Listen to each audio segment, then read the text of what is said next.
사도신경으로 신앙 고백합니다. 나는 전능하신 아버지 하나님 천지의 창조주를 믿습니다. 나는 그의 유일하신 아들 우리 주 예수 그리스도를 믿습니다.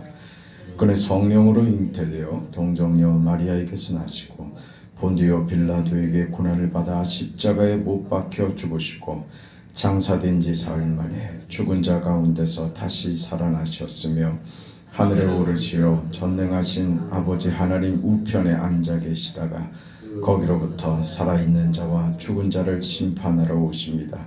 나는 성령을 믿으며 거룩한 공교회와 성도의 교제와 죄를 용서받는 것과 몸의 부활과 영생을 믿습니다. 아멘.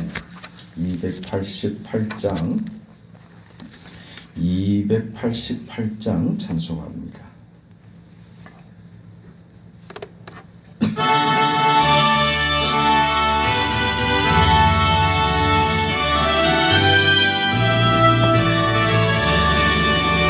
예수를 나의 구주 삼고 성령과 피로서 거듭나니 이 세상에서 내 영혼이 하늘의 영광 누리노라. 이것이 나의 간증이요 이것이 나의 찬송이세. 나 사는 동안 끊임없이 구주를 찬송하리로다. 온전히 주께 맡긴 내 영 사랑의 음성을 듣는 중에 천사들 왕래하는 것과 하늘의 영광 보리로다. 이것이 나의 간증이요 이것이 나의 찬송이세. 나 사는 동안 끊임없이 구주를 찬송하리라. 주 안에 기쁨 누림으로 마음의 풍랑이 잔잔하니 세상과 나는 간 곳 없고 구속한 주만 보이노라. 이것이 나의 간증이요 이것이 나의 찬송이세. 나 사는 동안 끊임없이 구주를 찬송하리로라.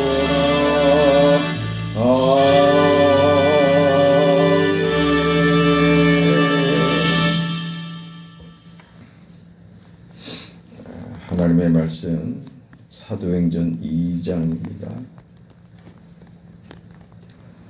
1절에서 13절까지 말씀 보겠습니다. 사도행전 2장 1절에서 13절까지 말씀 함께 읽습니다.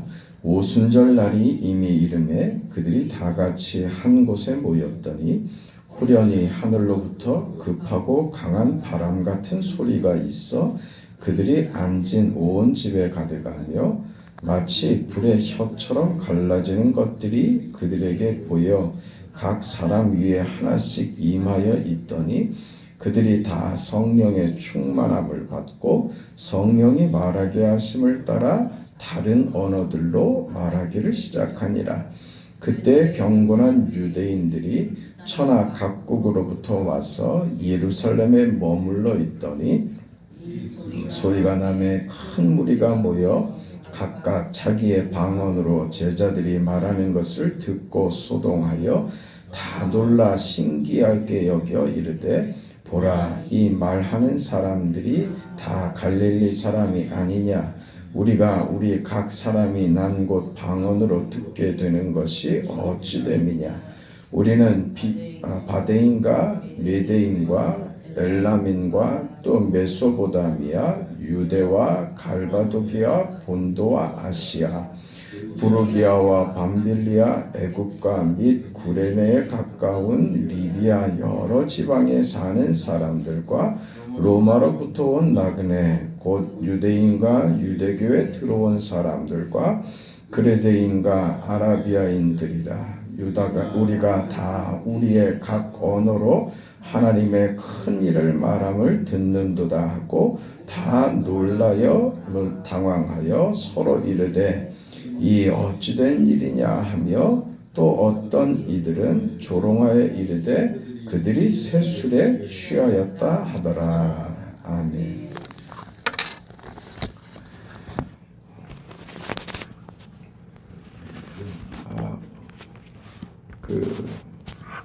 부활 승천하신 예수님께서 그 약속하신 대로 오순절에 성령이 이 땅에 임하십니다. 마가의 다락방에 모였던 그 제자들, 예수를 믿는 그 신실한 주님을 따르던 자들에게 성령께서 강림하신 것입니다. 이렇게 성령이 충만해져서 확신과 감격과 새 힘을 얻고 큰 능력을 행하게 된 것이 모두 다 사실입니다. 성령 강림 이후에 나타난 저들의 그 어떤 변화들이죠. 큰 확신 속에서 또 큰 능력을 행하게 된 것, 이 모든 것이 다 사실입니다. 그러나 성령 강림으로 대표되는, 그러니까 성령께서 오신 가장 중요한 이야기, 그러니까 성령 강림의 초점은 여기에 있는 것이 아니다, 이렇게 말씀을 드렸습니다. 사실이지만 그것을 목적한 것은 아니다. 그거는 그 성령이 강림하여 나타난 여러 가지 그 현상들 중 일부일 뿐이지, 본질적인 성령 강림의 이유는, 초점은 거기에 있지 않았다라는 것을 분명히 했습니다.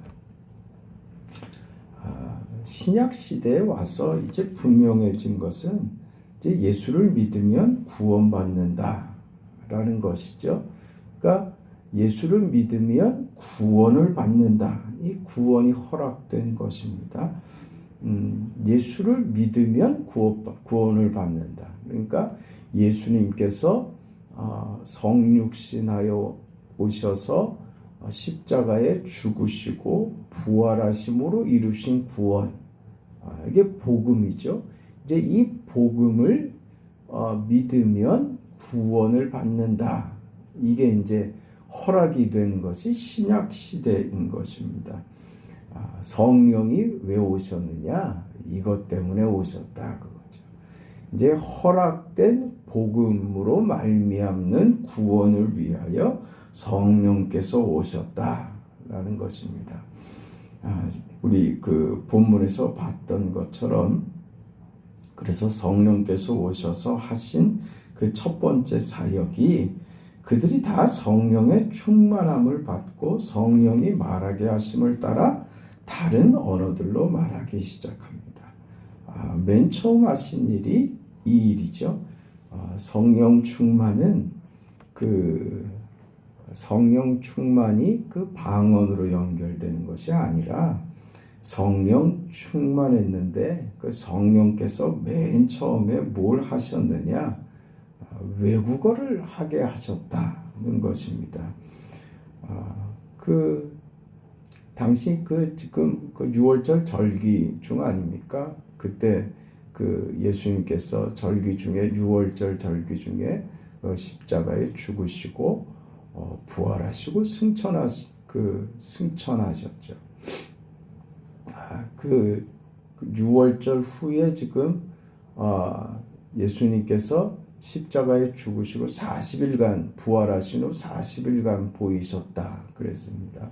그러니 지금 말하자면 지금은 오순절 절기가 되는 그런 때입니다. 지금 그 성령, 오순절에 성령이 임하잖아요.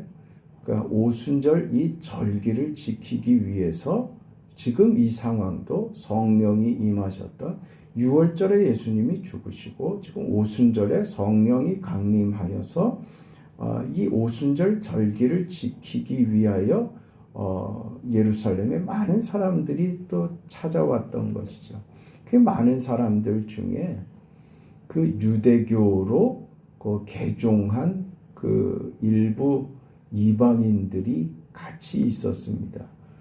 헬라인들 당시 이방인들이었지만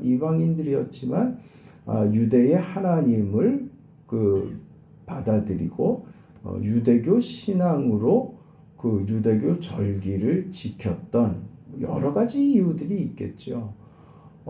그 조상적에 뭐 누군가가 유대인 어머님이었을 수도 있는 것이고, 그리고 우리가 아는 바대로 그 이스라엘 백성들이 가나안에 들어갔을 때 거기 있는 이방 민족들을 다 쫓아내라고 했는데 그렇지 못했죠.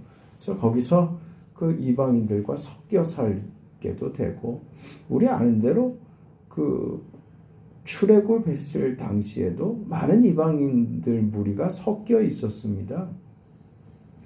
그 애굽의 그 폭정에서 그 노예 생활에서 이스라엘 백성들이 그 해방을 할 때 우리도 그 애굽에서 나가고 싶다고 생각했던 어떤 무리들도 그 출애굽의 과정에 그 합류를 하고, 또 어떤 무리들은 그 하나님을 받아들여서 어떤 종교적인 신앙적인 이유로 출애굽에 함께했던 사람들도 있고, 그 언제나 그래서 그 이스라엘 백성들이 선민으로서 구원의 대상의 어떤 상징으로 있었지, 하나님이 이방인의 구원을 하나님께서 제한하시지 않았습니다. 그 기생 라합도 이방인이었고, 예수님의 족보 중에 4명의 여인이 이방인들이고 그랬습니다. 오늘 그 예루살렘에서 절기를 지키기 위해서 모인 그 이방인들의 숫자가 제법 됐던 겁니다. 저들은 오늘 성경에 말한 것대로 아시아에서 각처에서 온 사람들로 그 제법 숫자를 이루고 있었던 것이죠.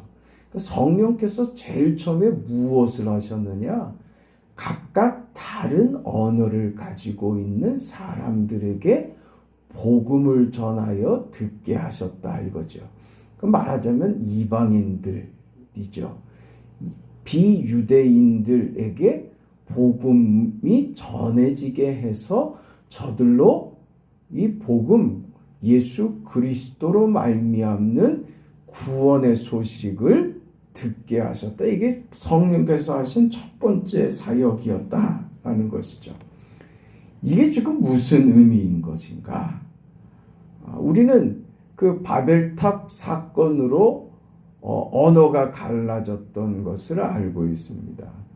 바벨탑 사건은 인간이 하나님처럼 되고자 했던 그 큰 죄악의 사건이었죠. 하나님께서 저들의 이 패약함을 저들이 하나님을 도전하는 이 행위 때문에 인류 전체가 공멸할까 걱정하셨습니다. 그러니까 우리는 지금 법이 있는 시대 속에 살기 때문에 그게 위험하다고 생각하지는 않지만, 법이 없는 시대는요, 힘이 법이 되는 겁니다. 뭘로도 제지할 수 없는 것이죠. 통제가 안 되는 세상입니다. 마치 가인이 아벨을 죽인 것처럼 말입니다. 양심의 가책만 있을 뿐이지 그걸 제재할 방법이 없는 것이, 이게 법이 없는 사회인 것입니다.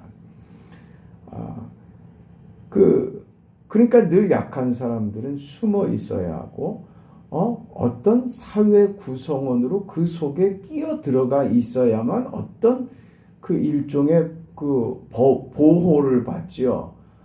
자기 부족들이라든가 가족들로부터 어떤 보호를 받는 것이지, 이게 나그네가 된다, 홀로 된다고 하는 것은 정말 기가 막힌 일이죠. 그런 시대입니다. 그런 시대에 지금 바벨탑 사건은 뭐냐면 인류를 하나로 묶어서 저들이 하나된 힘으로 우리가 하나님이 되자라고 했던 사건이죠.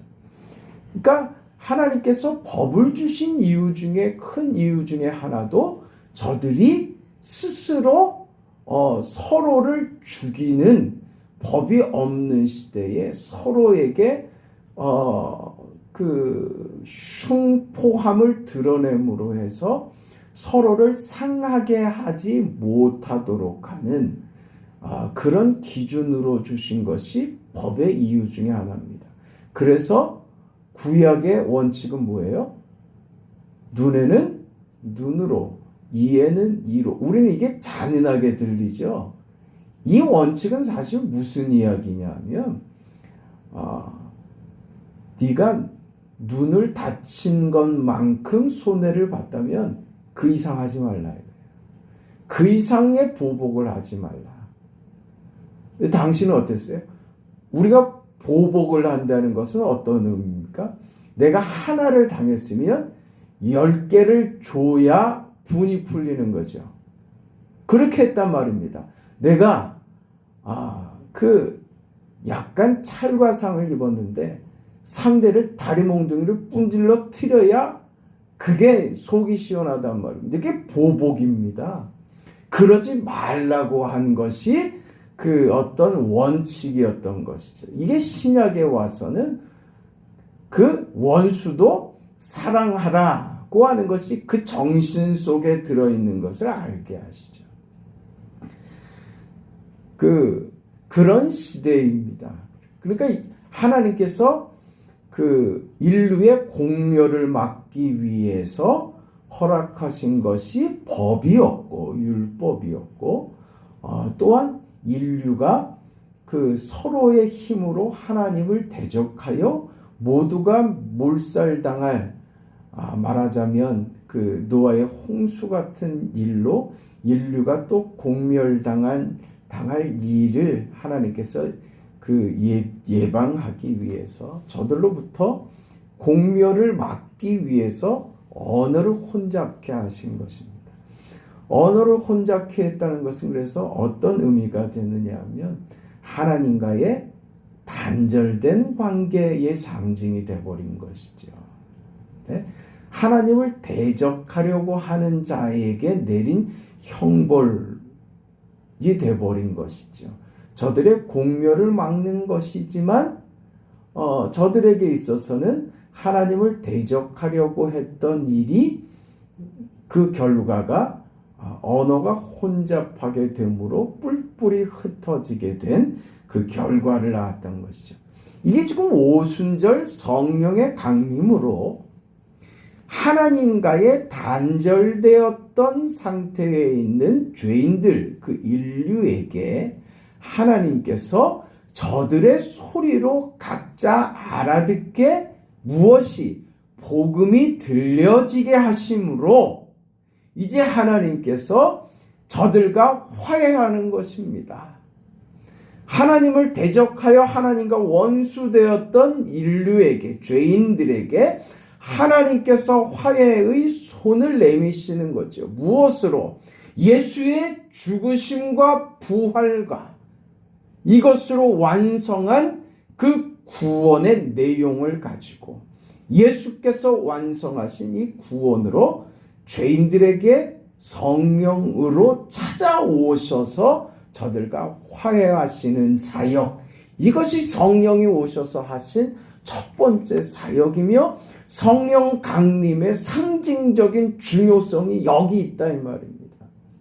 뭘 희한한 능력들이, 무슨 희한한 일들이 벌어지더라 하는 것이 초점이 아니고 성령께서 오셔서 이제 성령 시대, 교회 시대는 어떤 시대인가? 하나님이 죄인들에게 찾아오시는 상징이다. 흩어졌던 인류에게 저들의 죄악으로 말미암아 하나님과 원수되었던 죄인들에게 하나님이 직접 찾아오셔서 죄인들과 화해하는 하나님의 손길, 그 은혜의 시대가 도래했다. 이게 성령 강림으로 확인되는 일이다 하는 것입니다. 이렇게 하나님께서 우리와 이제 화목하시고 우리와 하나님이 하나 되는 거예요. 내가 아버지께로부터 왔듯이 내가 너희를 보내고 내가 아버지와 하나이듯이 너희가 아버지와 하나 되는 이 화목되는 이 기가 막힌 그 하나님과 우리가 하나님이 나의 아버지가 되고 나는 하나님의 자녀로 묶이는 이런 역사적인 의미가 이 오순절 성령 강림에서 확인하는 가장 중요한 사실이 되는 것입니다. 이렇게 화목된 인생으로 우리는 새로운 삶, 새로운 인생을 허락받고 그 인생을 사는 것이죠. 이 고백에 아주 구체적이고 정확한 자기 고백이 사도 바울에게 있었습니다. 사도 바울이 복음을 위하여 사도의 삶을 살 때 사람들이 그를 미쳤다고 했습니다. 네가 미쳤다. 너의 많은 지식이 너를 미치게 했다고 했습니다. 그때 사도 바울이 그래 나 미쳤다. 나 미쳤다고 해도 좋다. 너희들이 나를 미쳤다고 하지만 나는 사실은 너희들이 미쳤다고 하는 정신이 나간 것으로 미친 것이 아니다. 나는 너희와 지금 다른 세상에 살고 있다. 이게 너희들 눈에는 미친 것으로 보이지만 그래 너희들의 이해가 그것밖에 안 된다면 좋다. 괜찮다. 나는 너희들이 뭐라고 불러도 좋다. 왜? 내가 지금 살고 있는 이 세상이 너무 좋고 이게 우리 인생의 본질적인 것이기 때문에 너희들이 무슨 이해를 하든지 못하든지 그것이 내가 사는 내 삶의 이유와 너희가 미쳤다고 하는 내 삶의 모습을 바꿀 마음이 나는 전혀 없다. 이것이 나는 너무 행복하고 너무 감격스럽다. 그럼 어떤 세상에 내가 살고 있는가? 나는 다른 세상에 살고 있다. 이전에는 내가 나를 책임져야 했던 세상이었다. 세상만이 전부였던 그런 세상에 살았다. 내가 의가 되고 내가 주인이 되고 내가 하고 싶었던 대로 살아서 결국은 사망으로 끝나는 그 세상에 내가 살았었다. 그러나 이제 나는 다른 세상에 산다. 어떤 세상이냐? 하나님께서 예수 그리스도 안에서 구원하신 세상이다. 이 세상은 하나님의 통치와 하나님의 보호와 하나님의 은혜와 하나님의 복 주시는 세상이다. 나는 이 세상으로 부름받았다. 이게 너희 보기에 미쳐 보이느냐? 그래 좋다. 나는 그 세상에 살고 있음이 나는 행복하고 만족하고 더할 수 없이 감사하다. 나는 이 세상에 살고 있다. 그리고 너희들도 나와 같이 이 세상에 살기를 나는 바란다. 하나님과 화목된 세상이다. 하나님의 자녀된 세상이다. 나는 이 세상 속에서 산다. 나는 아무도 이제 육체대로 보지 않는다.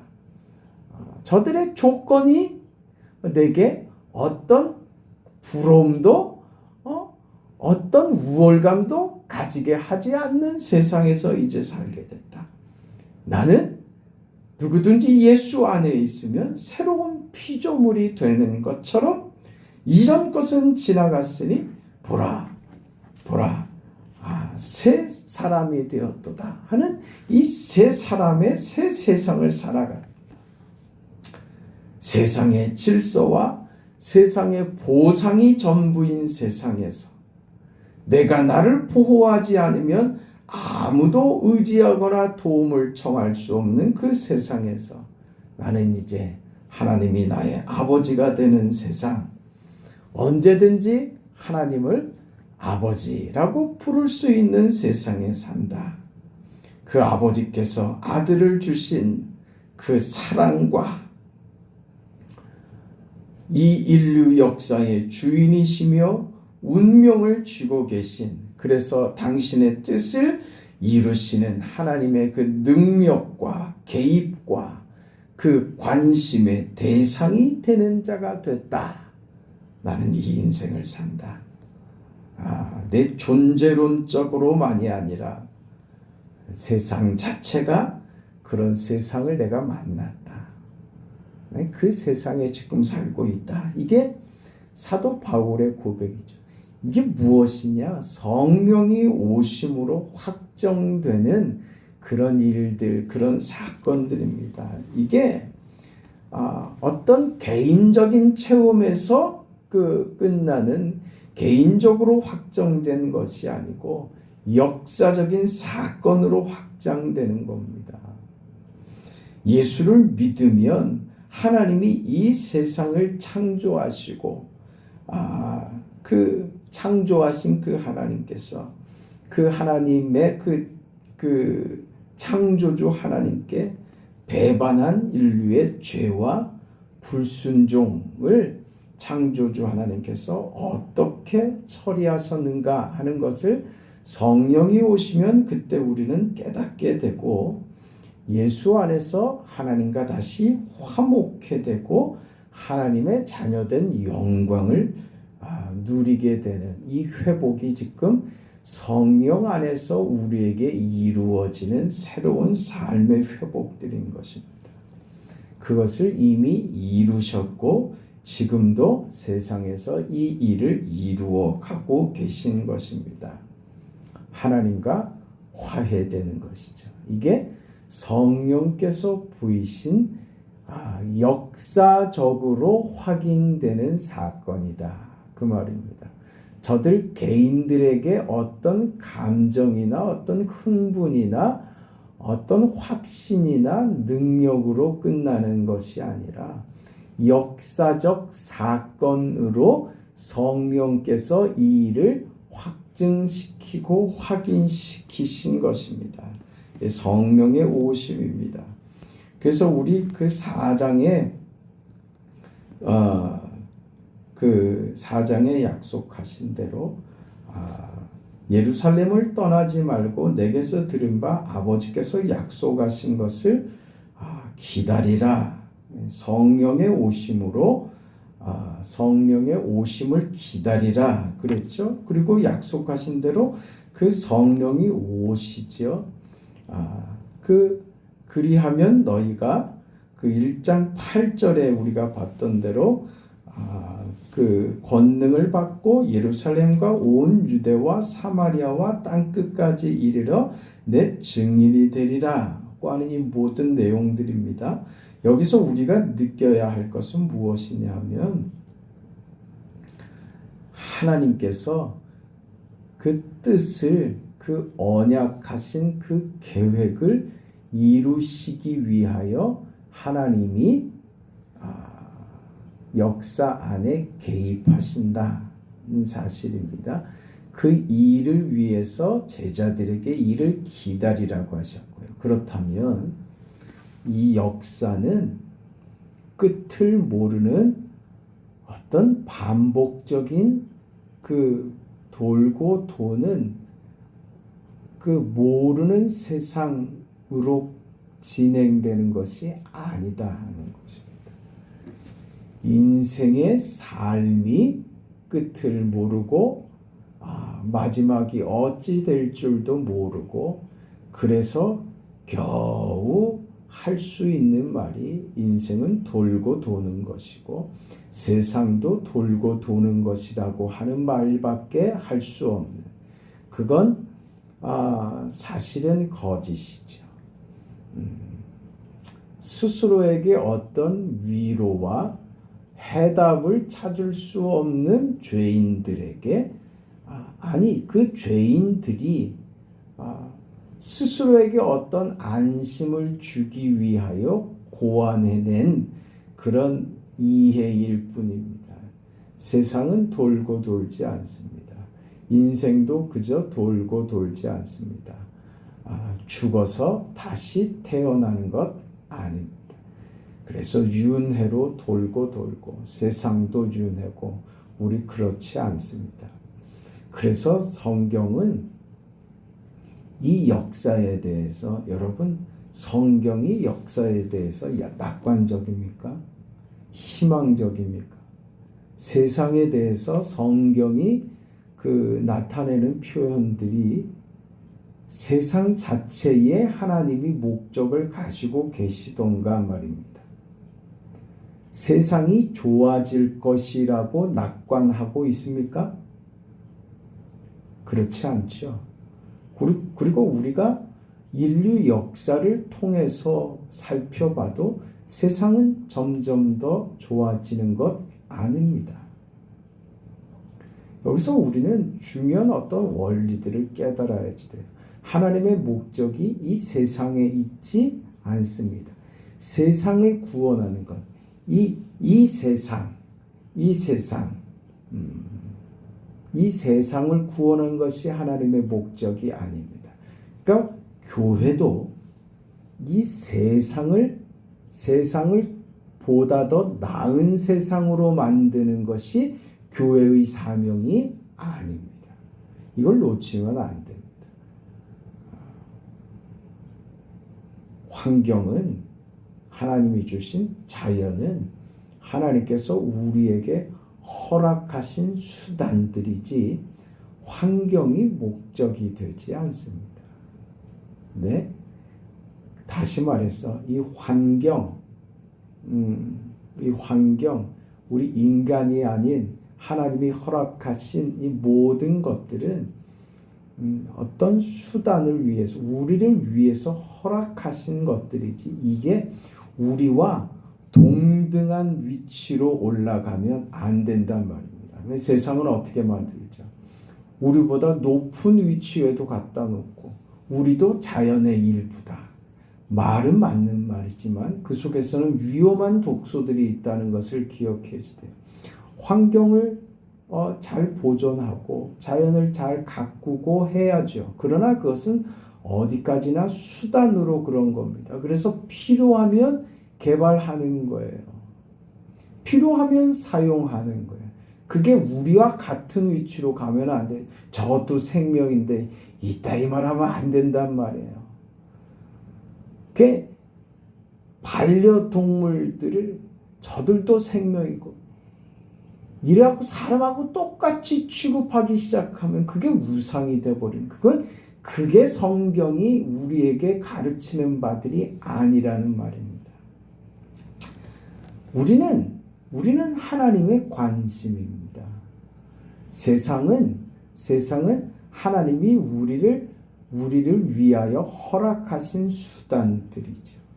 이 세상 속에서 하나님이 우리를 구원하시고 그 세상의 그 이해와 그 세상의 그 한계 속에서 성령께서 우리를 구원하여 우리로 하여금 깨달음의 자리, 구원 얻는 자리로 데리고 가는 것이 어디냐면 세상의 이해를 뛰어넘는 하나님의 통치와 하나님의 구원과 하나님의 역사, 하나님의 자녀된 자리로 우리를 올려놓으신 것이 그래서 전혀 다른 세상에 우리가 사는 것입니다.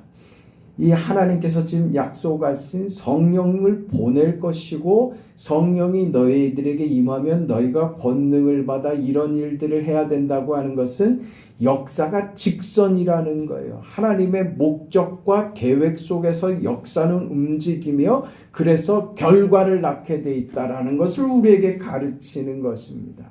그게 지금 성령께서 우리에게 그 가르치신 성령 강림의 의미인 것입니다.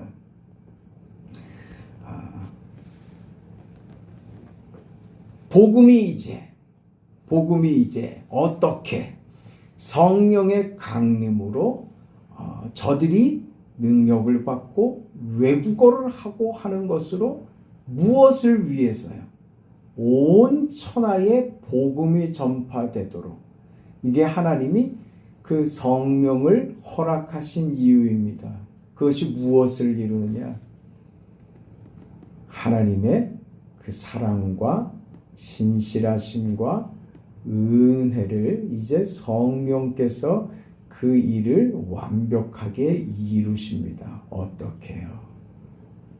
이렇게 외국어를 하게 하여서 어떤 사람도 복음을 듣는데 방해가 되지 않게, 누구도 복음을 알아들을 수 있게 성령께서 이제 모든 사람에게 하나님의 복음이 전파되고 들려지도록 어느 누구도 예외 없이 하나님이 구원하기로 작정하신 하나님의 택한 자녀들 모두를 하나님께서 불러 모으기 위하여 온 세계 각처로 복음이 마치 물이 바다를 덮어버리는 것처럼 그렇게 치밀하게 세밀하게 하나님의 은혜가 지금 성령의 강림으로 펼쳐지는 것이다.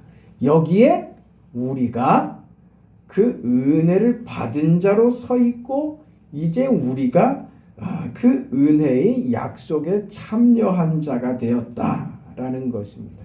이게 오늘 우리의 위치고 우리가 생각하기에 하나님께서 펼치시는 이 위대하고 이 세계적인 하나님의 구속운동, 하나님의 이 구속사에 하나님이 그리시는 이 구원 역사의 큰 그림 속에 우리가 정말 그 보잘것없고 극히 작은 자리를 차지하고 있는 것 같을지라도 우리 하나의 자리를 하나님께서 신비하신 손길로 능력으로 우리의 한 자리를 그려 넣으셨다라는 것을 이해해야 됩니다. 그렇게 우리 인생은 그런 귀한 존재들이 되었다. 이게 성령 강림의 의미입니다. 그렇게 임한 성령께서 오늘 나에게까지 물이 스며들듯이, 그 표현 아시죠? 물 셀 틈 없이 말입니다. 물은요, 구멍이 나 있으면 어디든 들어갑니다. 그게 물 셀 틈 없습니다. 그렇게 우리에게 찾아오신 것이죠. 그래서 우리로 그 하나님의 신비한 능력과 그 간섭과 은혜를 경험하고 이제 그 일에 동참하는 자가 되게 하셨다. 그 인생을 복되게 살아내는 여러분 되시기를 축원합니다. 거룩하시고 자비하신 아버지 하나님, 하나님의 은혜와 사랑을 감사드립니다. 성령의 강림하심으로 이제 하나님의 은혜가 하나님 앞에 저질렀던 그 죄악 때문에 원수되었던 자들에게 이제 하나님께서 이 복음을 들고 우리에게 물 셀 틈 없이 찾아오셔서 물이 바다를 덮음같이 그렇게 은혜로 덮으시면서 우리와 화해하기로 하나님이 내미시는 이 손길이 성령의 강림이었음을 알게 하심을 감사합니다. 이제 구원 하나님의 손길을 받은 자로서 우리의 인생이 얼마나 복되고 귀하며 이 하나님의 귀한 역사에 우리가 이제 참여하게 되었다는 것이 얼마나 놀라운 인생이 되었는가 하는 사실을 깨닫고 우리의 자리에서 하나님의 뜻을 이루는 귀한 인생의 삶을 복되게 살아낼 수 있도록 하나님 도와주시옵소서. 오늘 거룩한 주일입니다. 오늘 예배 위에 주께서 함께하여 주시고 예배의 모든 성도들 참여하여 하나님의 크신 은혜를 경험하는 시간 되도록 하나님 도와주시옵소서. 새벽에 우리의 간구를 받아주시고 사랑하는 성도들 중에 지금 수술을 하고 또 회복을 기다리고 하는 많은 성도들이 있습니다. 주께서 저들에게 찾아가 주시고 하나님께서 회복시켜 주시고 잃었던 건강이 회복되도록 근력도 살아나고 힘을 얻어서 주의 영광과 주의 나라를 위해서 힘있게 살아가는 귀한 인생들 되도록 하나님 축복하시옵소서. 새벽에 간구에 하나님 응답하옵소서. 예수님의 이름으로 기도합니다. 아멘. 하늘에 계신 우리 아버지여, 이름이 거룩히 여김을 받으시오며 나라가 임하시오며 뜻이 하늘에서 이룬 것 같이 땅에서도 이루어지이다. 오늘 우리에게 일용할 양식을 주시옵고 우리가 우리에게 죄 지은 자를 사하여 준 것 같이 우리 죄를 사하여 주시옵고 우리를 시험에 들게 하지 마시옵고 다만 악에서 구하시옵소서. 나라와 권세와 영광이 아버지께 영원히 있사옵나이다. 아멘.